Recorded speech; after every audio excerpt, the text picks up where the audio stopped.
Assalamu alaikum shabab wa sabaya. Since last time we could not start with chapter 3 introduction, and I mentioned to you that it was very important to start so that next week inshallah we will be doing problems about chapter 3, and all chapter 3 is included in the midterm exam with a lot of question or percentage of the midterm will be about chapter 3. So I have to go through chapter 3 introduction with you, and I want to show you the reading assignment that you have to do it over the weekend inshallah before you appear for next class. Why it's called reading assignment and what is the meaning of reading assignments? It means it's not just for fun or for reading, it means it's your responsibility to understand it because it's one of your basics in math. And these are, as you can see while I am browsing or screening the chapter in front of you while talking, it's all math. So these are the math tools that we will use in chapter 3. All right? If you see, it was all about vectors. Now let me go back or basically start with chapter 3 and what is chapter 3 about and why we need the mathematics tools, vectors for chapter 3, and it's very important. If you don't get the vectors, you will not be able to go further in chapter 3. So Bismillah. As I make it a common practice, first of all, you have to see before anything the opening chapter picture and to try to understand what the picture is about. If you see here, the only variable or the only thing that is in the picture is g, which is the acceleration of gravity. And I like this picture because if you just keep an image in your brain for this picture, it will always remind you that g is downward. I think there is no more emphasis about that g is downward towards the earth. No matter where you are on this earth, you are on the North Pole, the South Pole, we have gone through that already. But this is a clear picture showing that g is downward towards the earth center. This is one thing.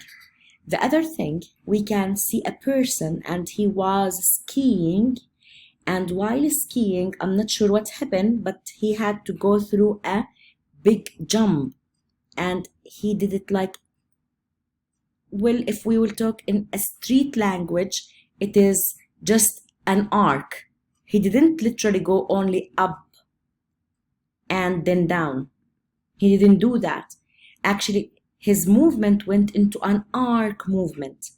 If we will be more specific and become more into the scientific language, we will say it's not literally an arc, it's a parabolic shape.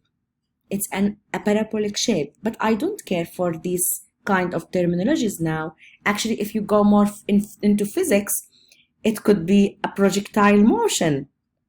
But let's just focus on one thing, that this person is not moving in a horizontal way, neither in a perpendicular way. He is literally moving in 2 dimensions. Again, he's not moving into a horizontal movement. It means he's not literally moving on the x-axis. He's not moving up and down, just as simple free fall movement that we have studied at the end of chapter 2. Instead, he's literally, if you see, he's moving in a way that he's moving like that. And let me use my pen and explain little bit his movement. If you will just, so this is not the way he's moving, okay? This is not. He's moving in this way, if I would say. You see? It's not X, neither Y direction. Okay, not even here. You see? This is his movement like that. So, in chapter 2, we were studying something like this. something like that, something like this, something like that, and he's not doing any of those. This is called one-dimensional motion in the x direction, regardless left or right. This was called, again, motion in one dimension, but it's in the y direction. But still, it's motion in one dimension. All right? Here, we are now into something a bit different. So, that's enough screening for the picture. You can read the description, the prescription of the picture here, and you can see what kind of other thing he wants you to know in the picture.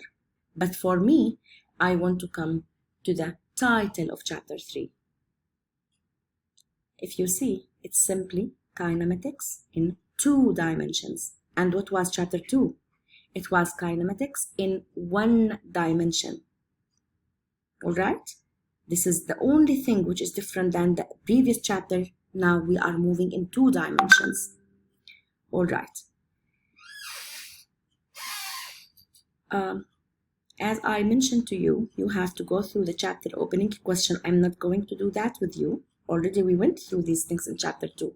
Now you have to follow that practice and see the opening chapter question. This is just a reminder for you. Same thing, contents. You have to go through it and you have to check in your syllabus which sections are not included in the syllabus. Maybe, most probably, projectile motion is parabolic and relative velocity are not included in our syllabus. Mainly this 3.8, but you have to make sure of the other ones. But I would like to go with you quickly with the contents to make sure what are the things that will be our mathematic tools for this chapter. And basically he's mentioning that here, saying vectors. He's saying vectors. And you see, he literally used it in the title of chapter 3, which means it's extremely important that we know the vectors to be able to analyze the motion in 2 dimensions. So if we go through quick screening for the contents, vectors and scalars, addition of vectors, graphical methods, subtraction of vectors, and multiplication of a vector by a scalar. So far, I have not said anything physics. It's all math. Adding vectors by components. Then we come to something called projectile motion. We'll stop here. This is physics. All right? But these 3 sections are all mathematics. These are the mathematics tools that you will use mainly for understanding the motion in 2 dimensions. Now, in section 3.4, at the end of section 3.4, you will see some physics application for the vectors. That's fine. I will go with these examples with you to explain them. But I want all students to read through and to understand those 4 sections. Now, let me go with you in these 3 sections, so at least we will screen them together. I know that in 10th grade, you have studied, so it wasn't an online thing or anything. You were at school and you studied something called vectors. Okay? I'm not gonna explain anything. I am just screening the sections with you. And as I always advise you, you see the picture and you see the explanation underneath the picture and you try to understand it. If you don't, then you come to the paragraph inside the page and then you try to understand better. If you don't get it, if you get it, just move on. This is the additional of vectors. Again, this is the picture, but if you see, we have 2 vectors, 8 and 6 kilometers, and they are both on the same direction. Not only on the same direction, but in 1 dimension, which is x-axis. And he's trying to show you how to find the resultant vector. Maybe this will be a new word for the students who didn't study in English. The word resultant or we can use the word net, or for example, we can, like these are displacement. So he will say the word resultant displacement, the net displacement, or in Arabic, al-muhassila. You choose your word, but you need to know the word resultant because this is the word which will appear in the exam. So he's showing you if the two vectors are in the same direction, how to find the resultant graphically, and if the same two vectors but opposite sides, opposite directions, how to find the resultant, the small arrow here. So this is called graphical solution for addition of vectors, but this is in one dimension. So he's starting with you with the easy example.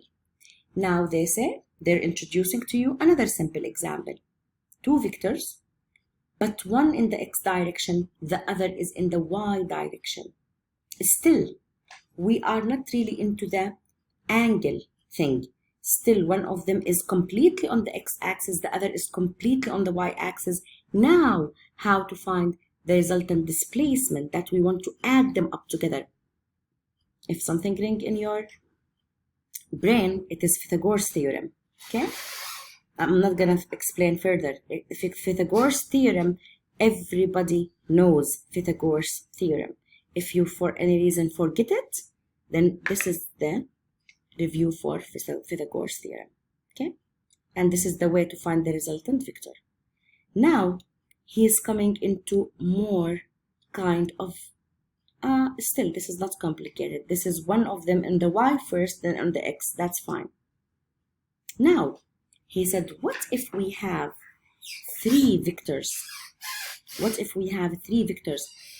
One of them on the negative x-axis, one of them negative y-axis, but the third, basically, or the first one, let me go with the left to right.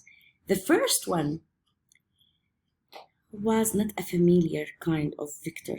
It's not x-axis, neither y-axis, it's with an angle. يعني, if I will just simply put this vector on the xy coordinate, how you will see this? No, this didn't come well, just a second. Okay, but you got my point. If you get this vector on the xy coordinate, then you will see something like that. Okay, so this is basically a vector which makes an angle with the x-axis or angle with the y-axis. But I don't care for this thing now because this is still a graphical solution. So let me just delete these things. But you got the point here that this is not x or y vector. Now, this is also a method that you have learned in high school or maybe earlier. It's called tail to tip method. Tail to tip. نظرية, just a second, let me recall. The students told me what it's called in Arabic. الرأس والذيل. Tail to tip. Tail to tip. Tip الرأس, tail الذنب. Okay? اللي هو any vector has tip and tail. Okay? Now, tail to tip method, you can read it here, but if you have two vectors or more, of course, as many vectors as you want, not as you want, as in the question, you can add them up and find the resultant vector graphically. I want you to review this method. All right, guys? I have to end up the recording now. I will see you, or I will continue in another record.